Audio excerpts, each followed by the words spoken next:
ఇప్పుడు ఎంటర్ అయింది. ఈవిడ గారు ఎప్పుడు ఎంటర్ అయిందో మా జీవితం దరిద్రం అయిపోయింది.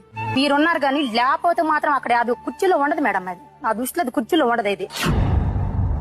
ఇది భోజనం మానేసి మా వాడు కూడా భోజనం మానేసాడు.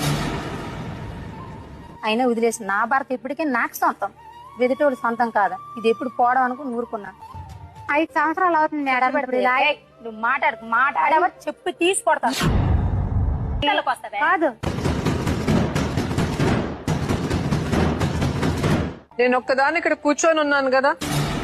అసలు రవిని పిలుద్దాం, ఎందుకు ఇలా చేశాడో అతన్ని అడిగి తెలుసుకుందాం. రవి రండి. నీ భార్యని లవ్ చేసి పెళ్లి చేసుకున్నావు?